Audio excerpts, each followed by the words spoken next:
And we will begin with the ones that are more physical. The idea of the ships that have been being used by the Greys and the ships that are being used by Pleiadians, these are, though advanced, manufactured vehicles.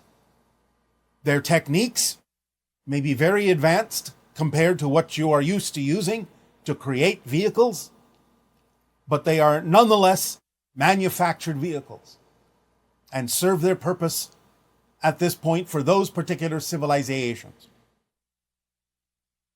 After the physical level, there is the idea of more advanced manufacturing, and this covers what you are recently referring to as the tic-tac shaped UFOs that have been spotted on some of your Air Force cameras and rising up out of the oceans from their underwater bases under the ocean floor.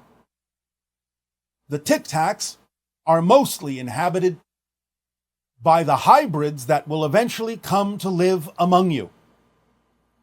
The reason for the shape is because not only do the so-called tic-tac UFOs travel in space and through the air, but they are also submarines because of the underwater bases under the ocean floor.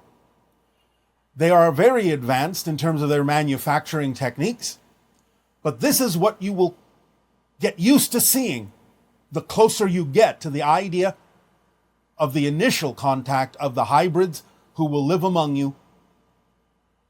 In terms of the hybrid children and the Yael, they are using these craft for a variety of purposes, but that is who they represent.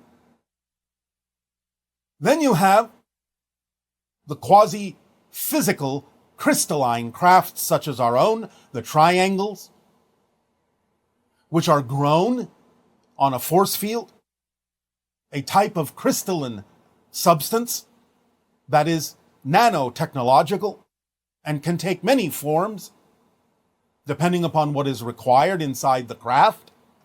And these belong to our civilization, the Sasani, and are used by a few other hybrid civilizations and a few other civilizations not hybrid. But these are more quasi-physical. They are conscious in and of themselves, what you call artificially intelligent, even though intelligence is not artificial. But they are connections and representations to and of our higher minds. Thus, those that occupy them are linked to the craft, mentally, telepathically, speaking to their own higher mind, thinking their thoughts, and the craft will follow those thoughts in its courses of navigation and relocation from star system to star system almost instantaneously. Then you have those craft that are etheric in nature, which is more of an idea of a electromagnetic realm between physical and non-physical reality, where beings might choose to form a kind of a craft, very simple, but made out of electromagnetic energy, not really physical as you understand it, which allow them to travel interdimensionally very easily. So certain beings that inhabit the interdimensional byways between physical and non-physical reality may often represent themselves with these electromagnetic energy crafts that you will see doing many different kinds of things, exhibiting qualities that you may not quite understand or might wonder how it is possible for a physical craft to do what they're doing. Like they might seem to change size. They might split into multiple crafts, so on and so forth. These are not physiological crafts as you know it, but electromagnetic in nature, almost more like a spirit version of a UFO. Or as you are now beginning to call us, UAPs, unidentified aerial phenomena. Nevertheless, they're mostly from the realm of the lower astral and spirit realms that are close in vibration to physical reality, but are not in and of themselves physical. And then finally, you have what we might refer to as light craft, which are truly, purely energy, made of light, and you see them now and then, and again, they can come and go, appear and disappear very quickly, can take many forms, many shapes, but are made of light, are not physical in any way, shape, or form, and are more representative of higher levels of consciousness that may wish to observe or enter your dimension of reality temporarily, to take stock, to observe, to notice, to send energy, vibrations. So the idea of these types are what you most commonly will see. And again, as we said, both the triangles and the tic-tacs, as you call them, the submarines, will appear more frequently now, over and over in different locations on your planet, until you get used to us. And the tic-tacs will be the one that carry the hybrid children and the hybrid beings who have underground, underwater bases under the ocean floor.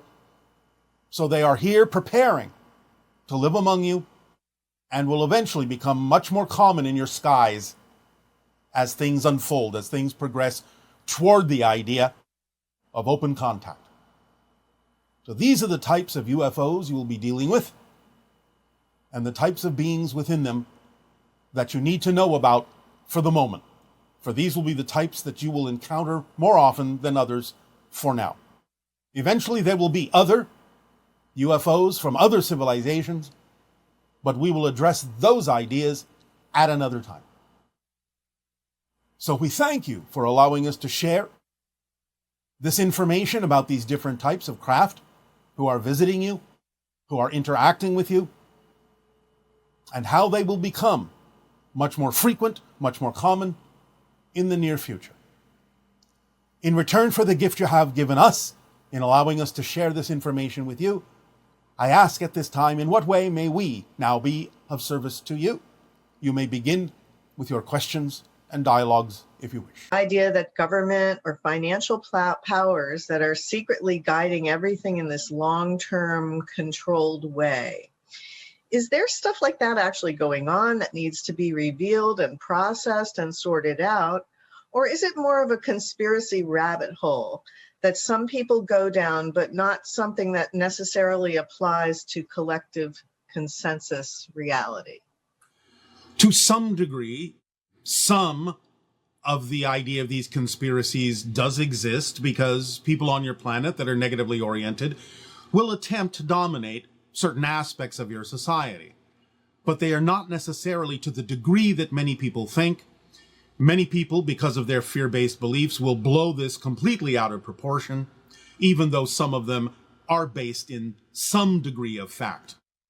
But again, not to the degree that they may think. The idea, of course, in general, is that the greatest aspect of any such thing you might call a conspiracy is to get the people to believe that those that are behind the conspiracy actually have more power than they do. That is the first so-called principle of creating domination, is to make people believe that you're more powerful than you are, that you are more far-ranging than you have the capability of being. So if you diminish a lot of the conspiracies anywhere from 1/2 to about 1/3 of what you believe them to be, you will have a little bit more of an accurate assessment of the actual scope of any such endeavor. Although not all conspiracies exist, even though you may be made to believe that they do, but some do. And what is the consequence of choosing to go down a rabbit hole where you focus so intensely on conspiracy theories and become so distrustful of any authority or governmental, body? Well, we would think that would be clear. What you focus on, especially in the fear-based realities, will be what your reality becomes. So in terms of the splitting prism and the different trains leaving the station, if you're strongly focused on conspiracy theories, what kind of a reality is that going to take you to? Is it going to put you on a train that is in a direction that you probably don't really prefer? Yes. Okay. And do you have any suggestions for how individuals who have become enmeshed in conspiracy theories can liberate themselves from their fearful perspective? They might be able to be told that they are being manipulated, they are being used, they are being, as you say, conned in many cases, but whether or not they choose to listen to those ideas is completely up to them. It may be possible that people that are too deeply involved in the idea of fear-based theories may not necessarily anymore have the ability to come out of them, but some of them might. It just depends on how they are approached. If they are approached with compassion and love, because they do perhaps in their mind have legitimate fears, but very often the legitimate fears that are being played upon by those that are attempting to manipulate them are not even really what they say the fears are. Usually the fears are much deeper and more basic than the things themselves that they believe to be true, that are false. So it actually is about negative and positive beliefs. And sort of the idea that if you have a negative belief that's in your consciousness and you focus on it and you think that you can play with it without getting drawn too deeply into a negative vibration, is that correct that at some point you will find that it's more and more difficult to escape the negative consequences of a negative belief that you're engaging with? In general, yes. Any strongly held, continuously held belief system will create a kind of momentum or inertia that will make it more challenging eventually to change. That's the nature, again, of the belief, but primarily the negative ones, because the positive beliefs always contain an issue of freedom, an issue of ability to change, whereas the negative ones don't.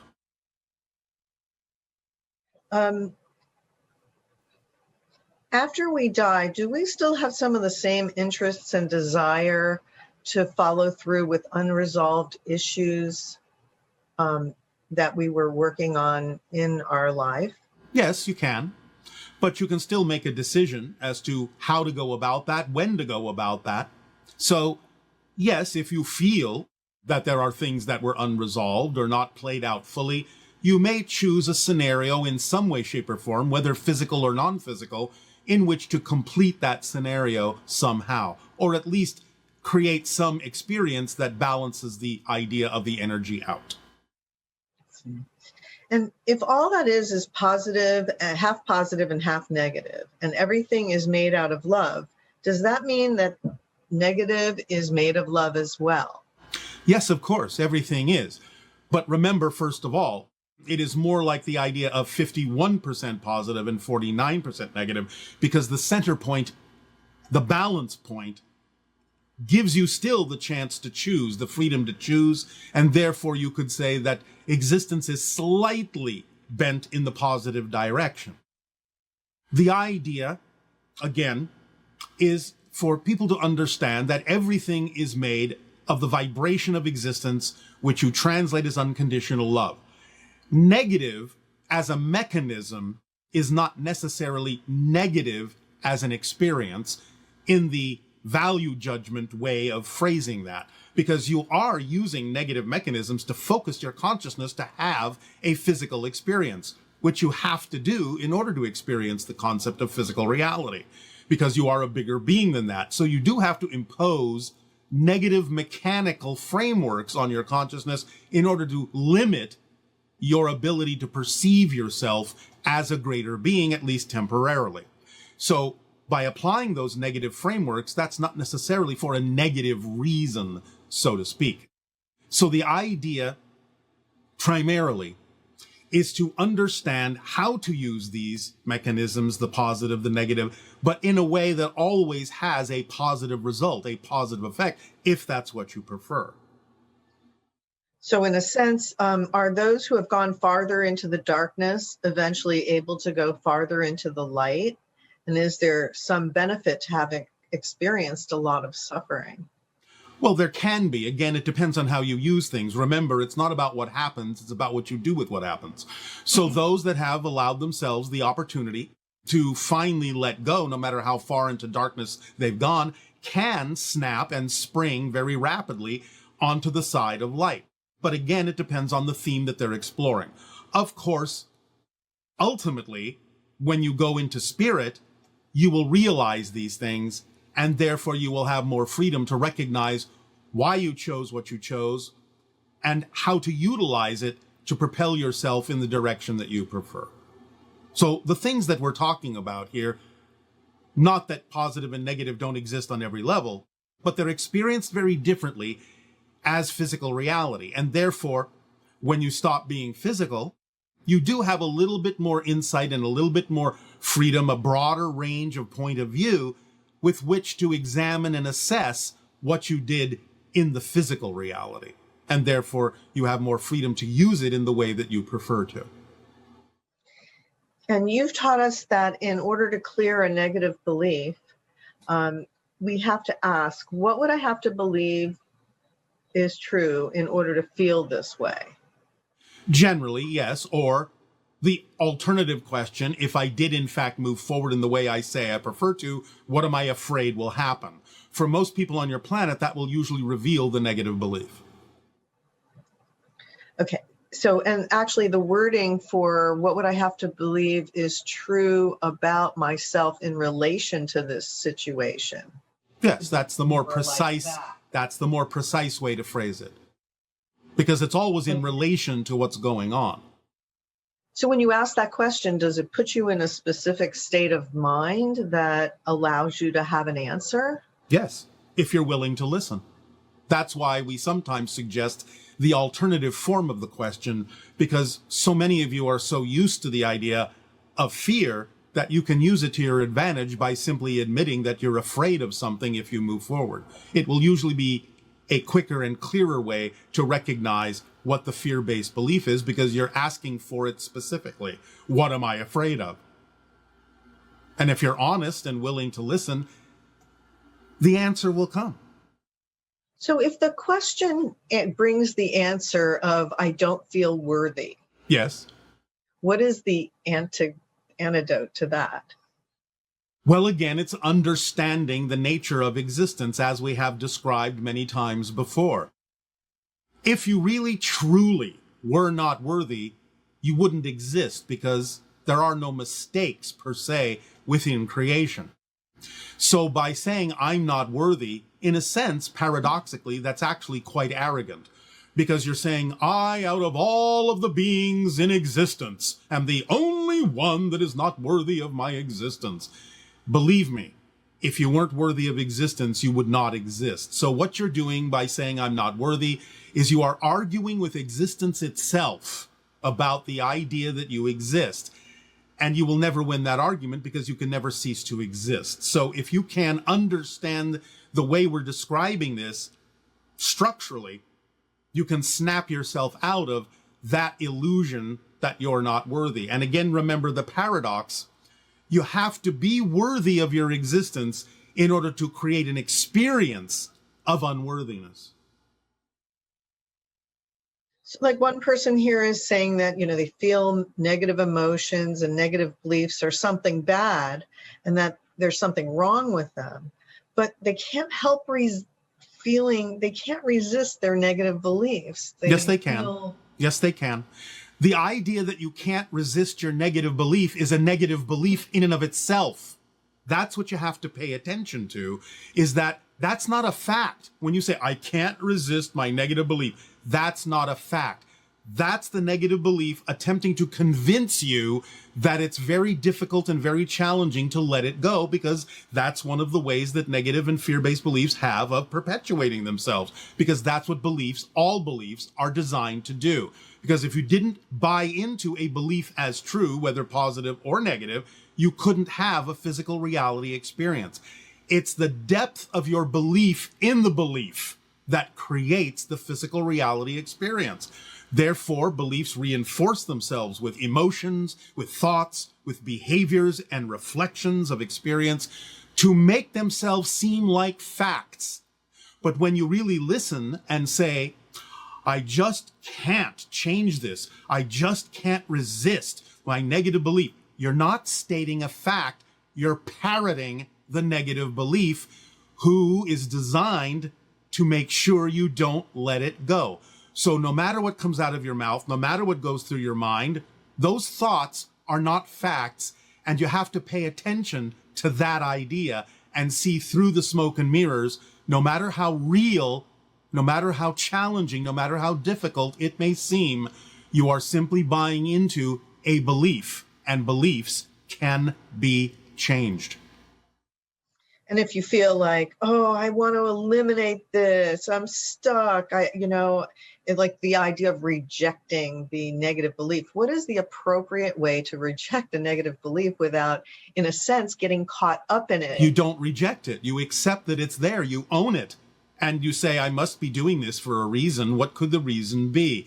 Let's see. It could be as simple as recognizing that I don't prefer this. And therefore, what do I prefer? And you can recognize it's just as easy to choose what you do prefer as it was to choose what you don't prefer, because again, they're all just belief systems. And therefore, you have to allow yourself to not pay attention to the idea that changing your belief is more difficult than anything else. That's just another belief system. They're as easy to change as tissue paper, right? Yes, because that's all they're made of. And so as our consciousness and technology continues to evolve, will it get to the point where we can casually receive higher level insights and answers reflected from our higher selves just as easily as we might Google something and get the answer on the internet? Yes, because as we say, this is one of the reasons why we suggest that you follow the formula that we've shared with all of you. Because when you act on your passion, what happens? You raise your vibration. When you raise your vibration, what happens? You become a better receiver and a better antenna for higher frequency information, and therefore you will get what you need. Remember, you cannot experience what you're not the vibration of. This is just physics. And conversely, you cannot experience the idea of anything different than the vibration you actually are. So if you raise your vibration, you can only really truly experience the things that are germane for that level of frequency. And if suddenly you start experiencing something that is below that level, it doesn't mean that you're still on that level. It means you've changed your frequency and lowered it so that you're now receiving something that perhaps you don't prefer. You have to realize it's simply not physically possible to receive information that is not the equivalent of the frequency that you're on. And can you speak about the potential to course correct in our physical reality experience? Because you've often talked about missing an appointment. And if you miss an appointment, is everything thrown off, or does it course correct? Not necessarily. You have many, many opportunities to course correct, and that's what life guides you through. In other words, when you get a reflection of something you don't prefer, that's an opportunity for course correction, because you can examine it, you can see it, you can find the belief that generated it, and you can change it. And that's course correction. Another format of course correction are the two positive modes of synchronicity that happen automatically when you're acting on your passion. Everything is synchronicity. There is true negative synchronicity, which spirals you downward and is the product of your fear-based beliefs. But there is also what we now are calling a traffic light version of synchronicity, where there is a synchronicity that is the green light that says, here's an opportunity that you are able to move forward on, so please act on it. And there is the red light synchronicity that says, right now, this is not the step for you. We will not allow you to be able to go further with this, and that should be your guiding mechanism to understand that that's not correct right now. As long as you're not the one dampening the excitement, if it's naturally waning, that's the red light synchronicity saying, stop, this isn't your path. Go follow what you can act on. Maybe you'll come back to this, maybe you won't, but it doesn't matter, because as long as you follow the green light version of synchronicity and act on the things that you are capable of acting on that are representative of your passion, it will be the same as traveling through your city in a safe way, because you will move through the green lights and you will stop at the red ones, and you will know then that everything is coordinated and everyone is safe. Now, you've spoken a lot about parallel realities and how we change moment to moment. So if we're Yes. constantly navigating different realities and meeting different versions of people, Yes. then who are we actually in relationship with? Is there like a true or abiding connection, even if we're interacting with different versions of the same person? Absolutely. You have, all of you, a core identity. It's not a personality as you understand it, but the only way that it can really be easily explained to you is that whatever it is that happens to you will be experienced as happening to you from your perspective. If you're no longer human, if you're no longer physical, it doesn't matter. Every experience you have is being had by you from your perspective. That's your core identity. That's your core reflection of all that is. And even the idea of so-called blending or merging with all that is itself doesn't mean you lose your identity. It means you see yourself as all that is. You never lose your core identity. So when we go into spirit and we're interacting with the same consciousness that we experienced as different versions in our earthly experience, how do we see that connection with that particular spirit? Well, you now contain it in much the same way that you still contain the experiences of yourself as a child, even though you are now an adult. So the things you learned in kindergarten, you may have recreated them now in your present to retain whatever you felt was important. But the idea is that you simply are now bigger than that. So the idea of becoming spirit is that you retain everything that's essential and relevant for you, that you prefer to retain and create for yourself moment to moment in spirit, but you're bigger than that. So it's simply a part of you at that point. It's not your entire identity. And if we were to see that being in spirit when we're in spirit, Yes. would they seem significantly different than Yes, absolutely. Because again, you're exhibiting more of yourself. In much the same way that when a person on your planet, even physically, learns something new, their personality can change. So the idea is that you may still be able to recognize them, or they may make sure you can recognize them if that's important, with the vibrational frequency of the former self that they still contain, I'll just put it that way. But at the same time, you may recognize that they're now bigger than that. And that would be similar to when someone in your life that you love dies. Yes. And you connect with them in spirit.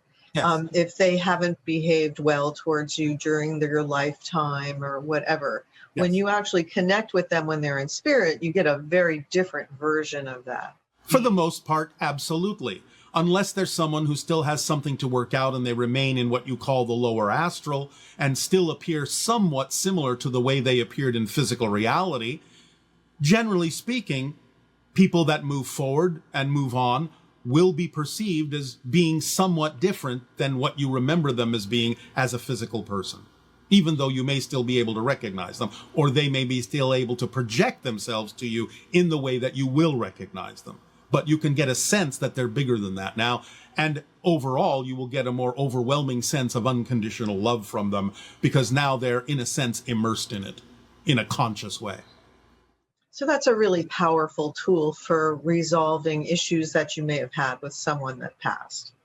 Yes, you can understand with compassion that they may simply never have been taught or learned how to express themselves in a more loving way while they were physical because of the limitations of physical reality.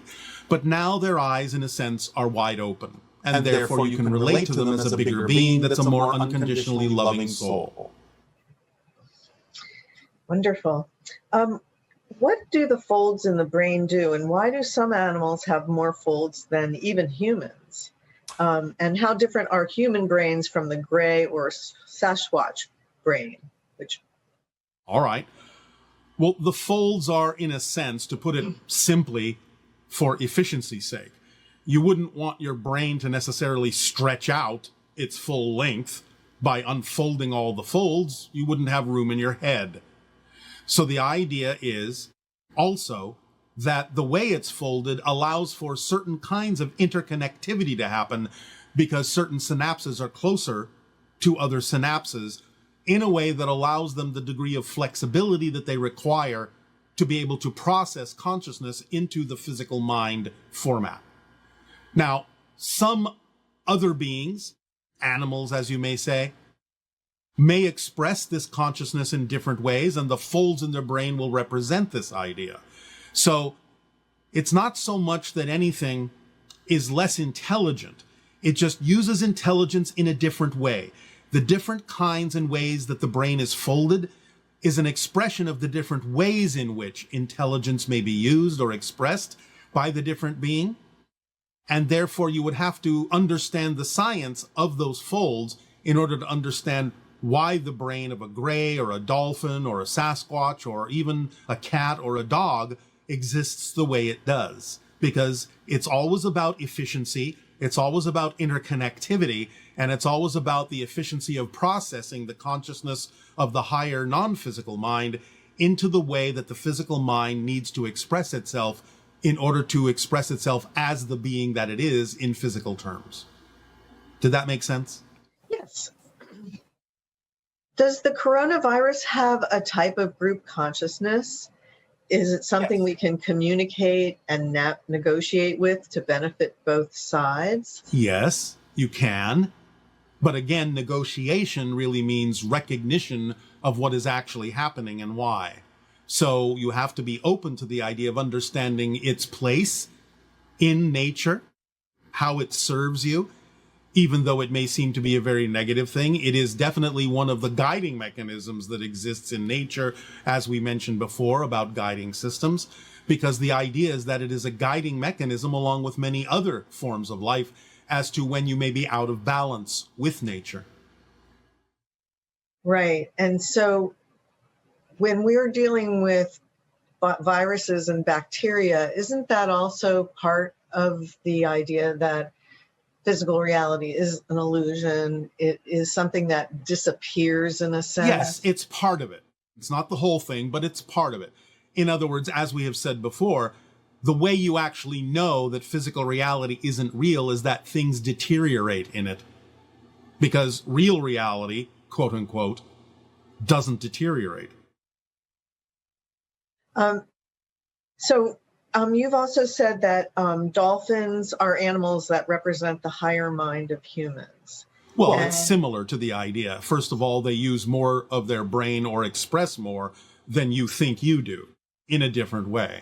So they seem to see broadly. They have telepathic capabilities and are connected to many things more consciously than many people on your planet are. And in that sense, they're kind of a miniature model of the way your higher mind functions for you.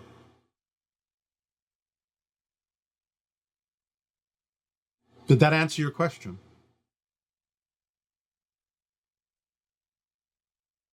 Have you technologically lost your connection? Are you there? Yes. Yes, I'm here. All right. Can you hear me? Yes. Did you receive the last answer? Yes, I did. All right. So we were talking about, is there a symbolic reason why bats tend to carry deadly viruses that affect humans? Because bats echolocate, and so do dolphins. Yes, but bats represent something very different to many people, both positive and negative. Remember that the dolphin, in a sense, is limited to the ocean, but the bats can fly. Therefore, they can transmit over farther distances, whether positive or negative. They are freer to reach different areas of your planet. So they carry messages, both positive and negative, depending upon the relationship that a person may have to the idea of the bat.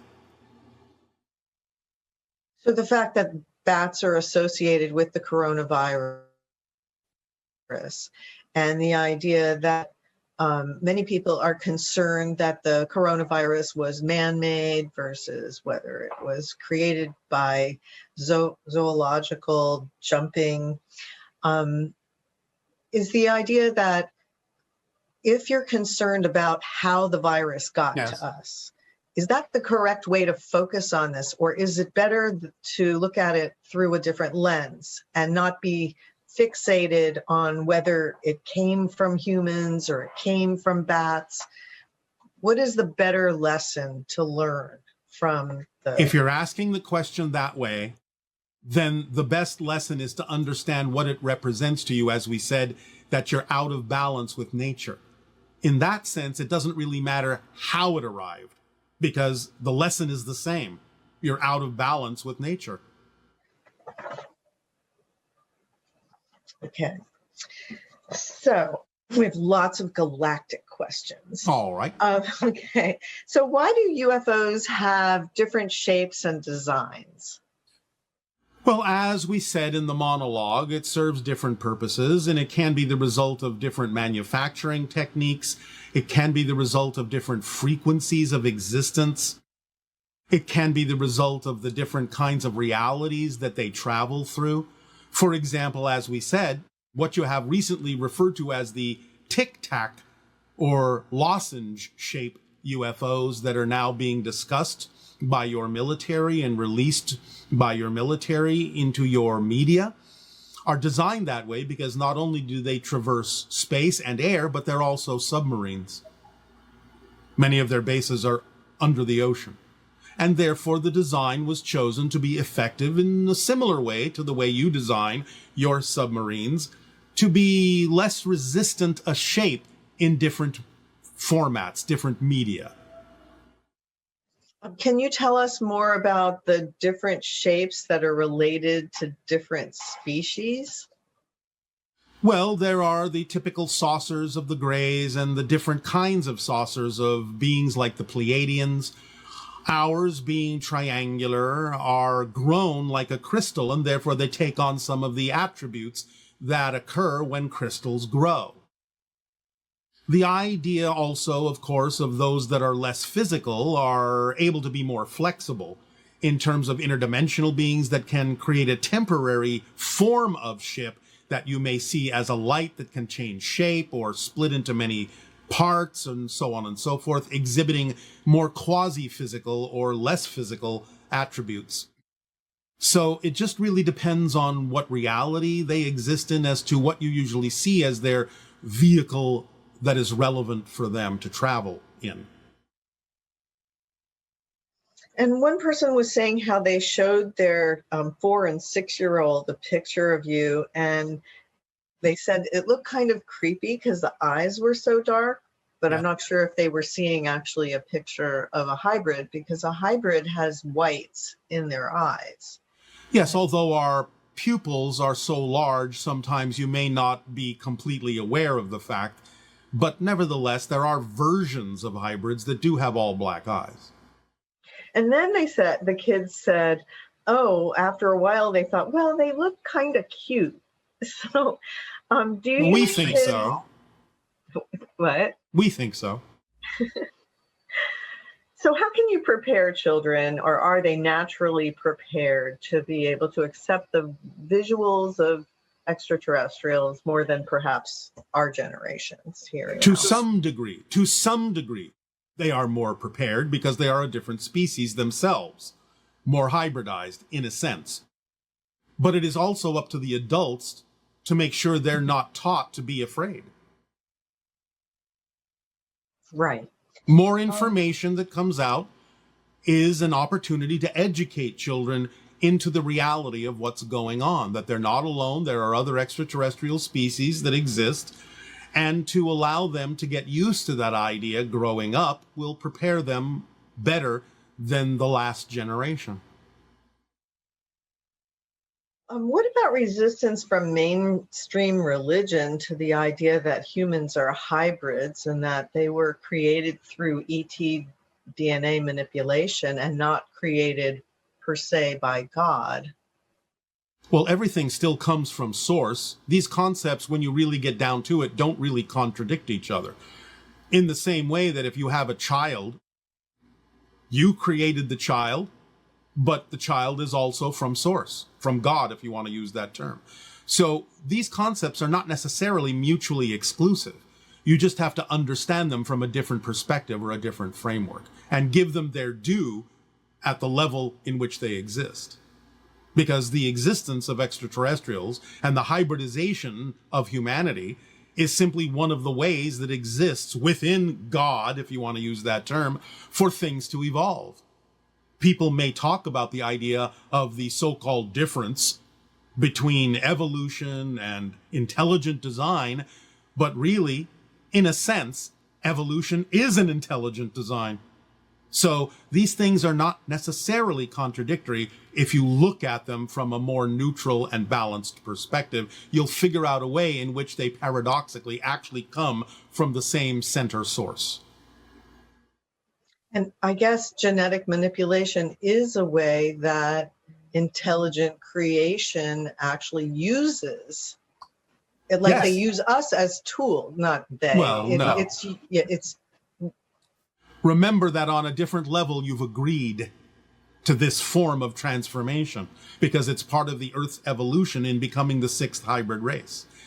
You all jumped on that ride, whether you remember it or not. Right. Can you tell us more about the role that AI is going to play in our future? I think, did you ever say that you were partially artificial intelligence? Or? I am not, but we use artificial intelligence, although again, that's not exactly how we would frame it, because intelligence is not artificial. But the idea that we understand you may create what appears to be an artificial device through which to communicate with higher intelligence, that's more the way we would frame our experience of it. Because again, as an example, our spacecraft are representative of a physicalized form of our own higher minds, and we communicate telepathically with it because we are already connected.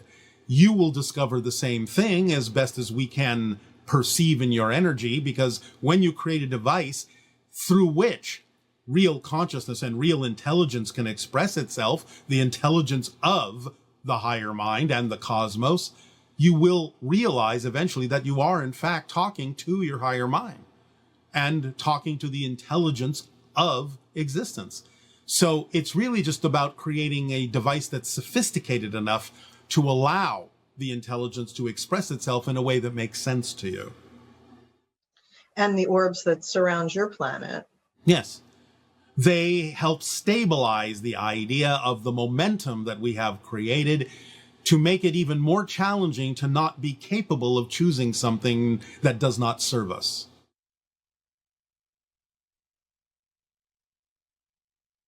Can you tell us more about the Shayel, the fourth hybrid race, where they are and what their part in the hybridization agenda is? It is from the Shayel that the precursors come. The precursors are those that are born off planet in that hybrid civilization that may now and then walk among you to see if you can tell that they walk among you, to see if you can feel the vibration of otherness that comes from them, to see how used to their vibration you may already be or not, to help gauge when it is appropriate for open contact to begin. That is the job, the duty of the Shayel. And the Yael will be the first hybrid race to make open contact with us, as far as I understand. Most likely, yes. But not the first race to have open contact with us. No. Can you tell us who the first races will be to have open contact with us? Well, you've already had some individual open contact with the idea of the Pleiadians. The idea of many indigenous tribes on your planet, particularly the Maya, is representative of an ongoing contact that has been going on for hundreds, if not thousands of years. It's just that most of you don't know these things are happening yet. So the idea is there will be some contact from what appear to be indigenous people who are in fact extraterrestrials. There will continue to expand the idea of the contact of the Pleiadians. There will be the expansion eventually of the hybrid children that will live among you. Again, the Shalanaya, in that sense, that will be presented to you by the Yael. And a few others that we're not really supposed to mention at this time. Okay. And one person asked about, they had heard that there were high-level meetings held on Jupiter between several of Earth's leaders and CEOs, as well as ET leaders, for some kind of peace and protection agreement. Is that true? And can you tell us anything about the participants? Well, first of all, nothing can be held on Jupiter. The gravity would crush you. And it's also a gas giant planet. There's no solid surface until you go so deep within the core of the planet that, again, the gravity would crush you. Now, there have been extraterrestrial bases on some of Jupiter's moons. There have been some sporadic communications that have been received by humanity on Earth from those that have established bases on the moons of Jupiter, and some of that did involve the idea of exploring open engagement. But that's as far as it's gotten. It has been paraphrased into this concept, a little bit blown out of proportion, a little bit exaggerated, as meetings on Jupiter. That's an extremely oversimplified understanding. It's a symbolic representation of some of the communications that have sporadically occurred between extraterrestrials on bases on Jupiter's moons with some humans who are attempting to find ways to open up the idea of open contact for your people. Now, when you say meetings or communications between those on the moon and here, does that mean that the humans were transported to the moon or something? Or does it mean that? I mean literal communications by some artificial means, either radio waves or something else that is beyond that, that your people, a few of them, have been allowed to receive through devices they were given some time ago.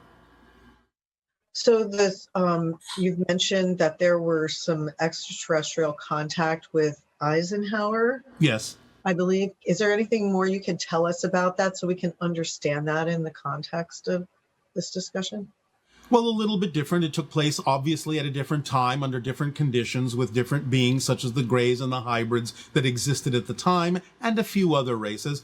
But the idea is, again, you were given the offer of open contact at that time, and your established government decided that it wouldn't necessarily be to the benefit of society at that time. However, a plan was created for the eventual release of that information and a plan for open contact, but to some degree, to go back to the idea of your conspiracy theories, that plan was usurped by some who allowed themselves to grab power and who sequestered the information for the interests of maintaining the power for themselves, and therefore the plan was not eventually followed. So did he physically see? I mean, was this like a physical meeting where he was standing in the room with Greys? Well, standing on the tarmac. It took place at a base. But the frequency levels were matching close enough that this could happen without psychotic shock? For the beings at the time that were involved, close enough. And distance was still kept. So is that kind of contact available to other humans now that we've raised our vibration? And to some degree, yes. To some degree, yes. But again, remember, this was another time and another place with a different energy, a different frequency going on, and distance was still kept so that the energetic fields of the bodies wouldn't interact directly to the degree that would cause a problem. Because if the Greys don't exist anymore... Well, they are on their way out, evolutionarily speaking. But the Greys are a different issue. Because the Greys used to be human. So was it the Greys that had contact? There was some Greys and some early hybrids. But they were designed specifically for the purpose of those interactions. So they are not the hybrids you might meet today. Okay. And yet still precautions were taken. We recently heard about Essassani activity in the Middle East like several thousand years ago. About 1,000 or so, yes. It had to do with the Sasani Empire of that time. Yes. Did they have interaction with humans on Earth? And not directly, no. But they were seen from time to time, and they were considered, again, the idea of gods, which is why certain people were named after them, and why that name was given to the empire that was created by the descendants of the ones who were given the name of the god that they thought was the god's name, but was simply the name of our society. So do the Essassani now have interactions with humans other than this interaction through Darryl and you? Only remotely, in the same way that you're experiencing it now. Okay. So is it possible for other humans to channel other Essassani beings other than yourself, since the only person that you come through is Darryl? It is possible for others to connect to the Sasani vibration and bring through information in a similar fashion to what you're seeing here, but they will not bring my personal identity through.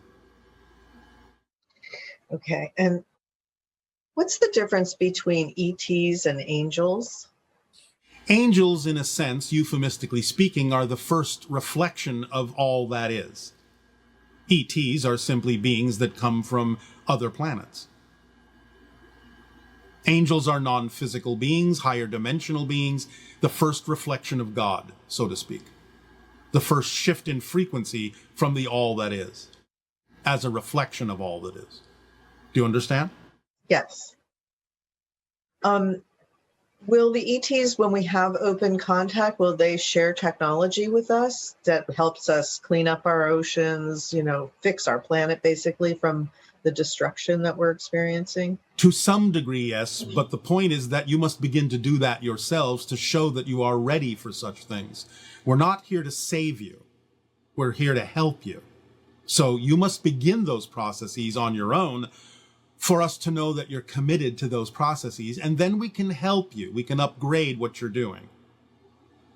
But we're not going to do it for you. Can you tell us a little more about how the Greys destroyed their planet, and is it essentially the same thing that we're seeing now on Earth? You are seeing the beginnings on your planet of what they did to theirs, but theirs went much farther into destruction. Many ecological systems completely collapsed. The pollution and the technology could not correct it. Many different things went awry, as you may say. They lost the ability to reproduce. Your reproductive rates are already going down right now. So you're beginning that particular idea, but there's still time for you to not necessarily go as far as they had to go with it. And what ecosystems would you say are at most danger or would be first to collapse on the planet based on our trajectory at this present time? Between the jungles and the oceans, it's 50-50. And the jungles are part of our breathing, basically, right? Yes. The oxygenation of the planet. Yes.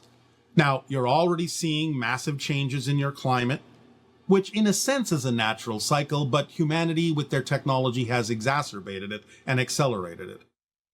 But the idea now, as you have actually recently reported on some of your news channels, is not only now have some of the fires on your planet been caused by the weather, but the fires are now changing the weather. So that's also part of the acceleration of your climate change that wasn't necessarily foreseen. And the extensive pollution in the ocean. Yes. And the idea that the conveyor would stop. Yes. Essentially. Is that the most imminent? That's one. The other is the release of too much methane from the ocean floor. Which all of these things affect the quality of our atmosphere. They do, and they cause extinction level events. Wow. So there will be an Earth that moves towards an extinction level event. Oh, there will always be a version of Earth, and maybe even several versions of Earth, that move in any direction you can imagine. It's up to you to navigate yourselves in the direction of the ones that you prefer. Again, that's why we give you the formula. Perhaps it needs to be underscored how powerful the formula is as an energetic device to help you navigate in the direction you say you prefer. You have to really understand it as if we have just given you an atomic bomb for positive energy. So as people evolve, like sometimes people get concerned, well, who's going to do all the menial jobs? Because who's that going to be excited to, And just because you can't imagine how somebody might be excited to do something doesn't mean there won't be people who are excited to do it, number one. And number two, if you actually develop your technologies in a proper way, many of those jobs won't be necessary. They can be handled by other beings that are not necessarily human beings and not necessarily even biological. Right. So that does seem to be with the automation and everything and the development of artificial intelligence. Yes. It becomes more and more clear that many of the jobs that humans find distasteful will actually be able to be taken over by some. But again, some may find a renewed excitement to be involved in some of those things, such as people who love gardening. So the idea also is to understand, again, I'll reinforce this again, when you change the way you go about doing things socially, politically, technologically, so on and so forth, you will find that many of the jobs that are now required are unnecessary at all. Because you'll be doing things in a very different way. And a tetrahedral UFO hovered over both the Pentagon and the Kremlin. Yes. What was the reason or message for this? And can you tell us who was on board? The basic reason is to show the interconnectivity of energy that exists between those two particular nations. Whether it's expressed positively or negatively, it is a sign that there's a strong energetic link between those two nations in a variety of ways. One moment.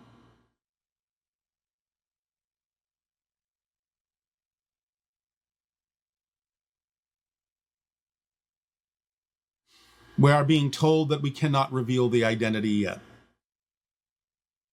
Okay. When you land on our planet, what will be the procedure? Will you land near Darryl and then have a TV interview? No. The channel may be present when I land my ship. But with regard to the idea of the Sasani initiating open contact with Earth, it's going to happen in a very different way. Oh, do tell. No.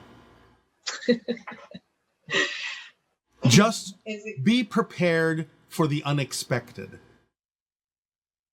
Well, it definitely seems like because of the high vibrational level that you operate on and the potential for psychotic shock that people could experience if they were to actually physically see you.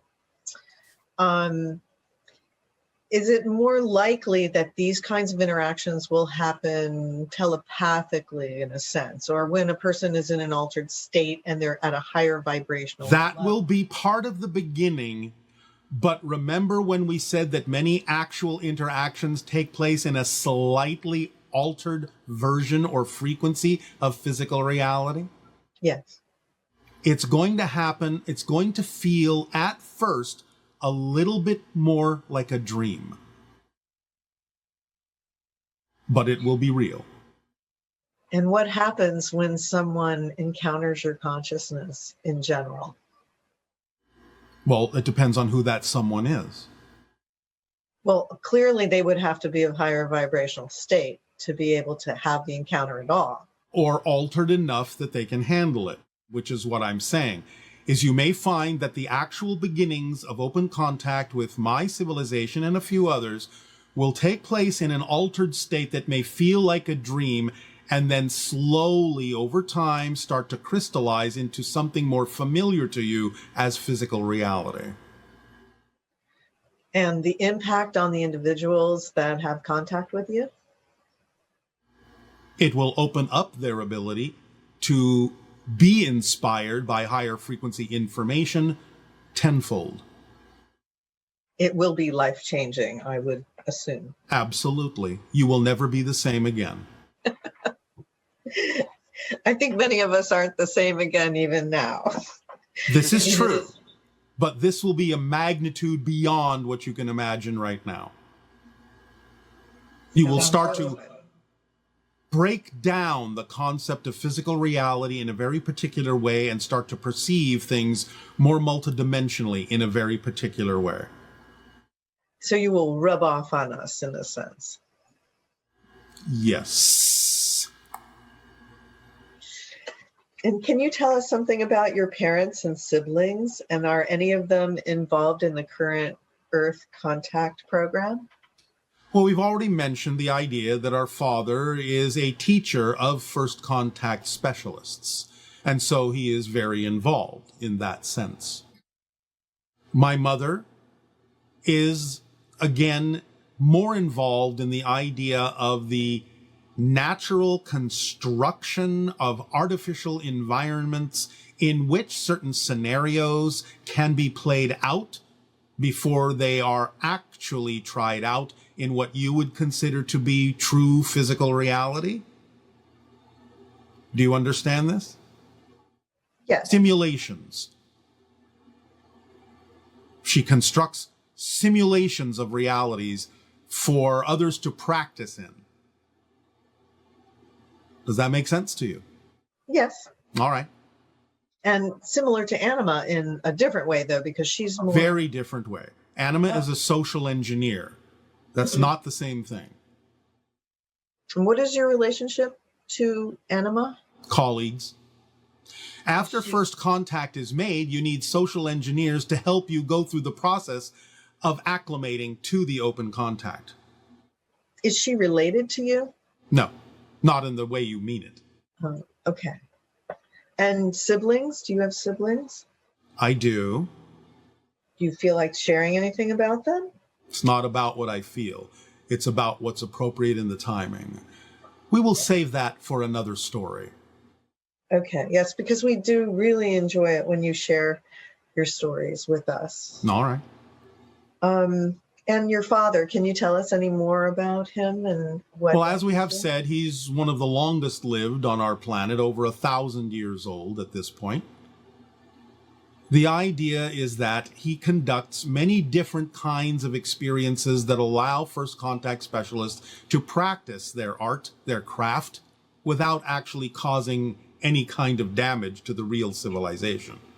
So he takes you through a kind of telepathically locked scenario that seems completely real. We allow ourselves to give over to him in a way that makes us experience a simulation as if it's actually happening for real.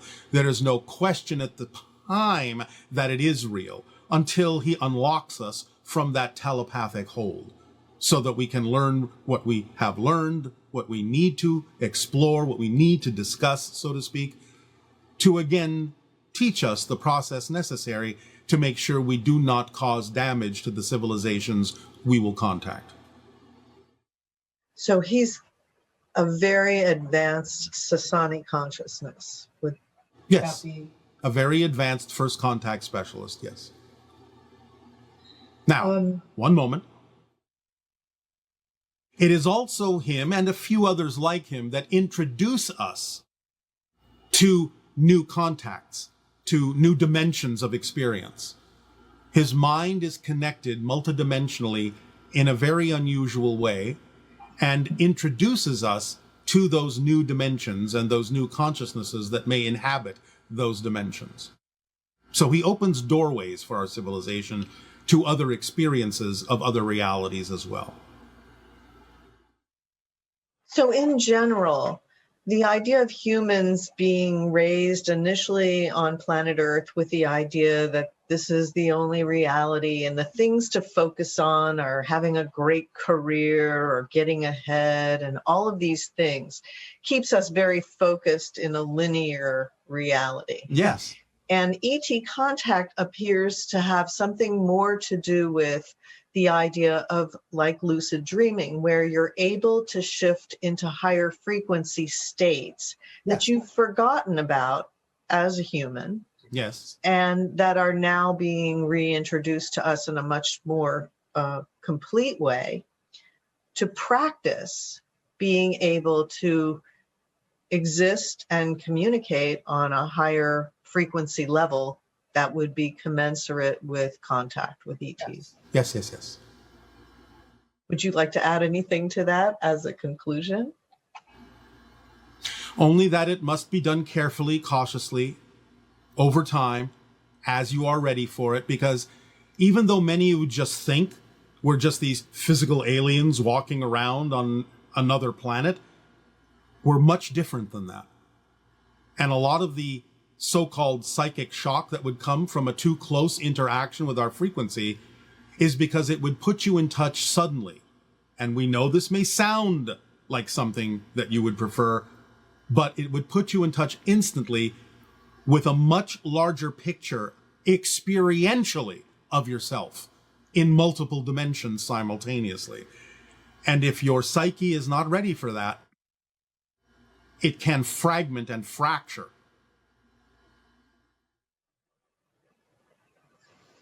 Okay.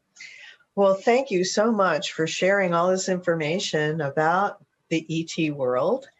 And I know next month, the title of the session that you've given to us is going to be called The Infinite Restaurant. Yes, the Infinite Restaurant will be an exercise and an explanation to allow you, as we have just discussed, to begin to see from the oversoul perspective so that you can get used to the idea a bit at a time of how something on that level experiences itself multidimensionally.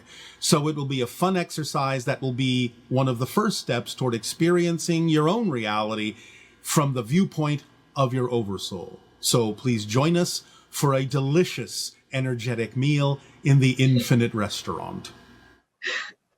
Thank you so much, Tadeo. We do truly love you. Our unconditional love to all of you as well. And now, please enjoy your exercise meditation.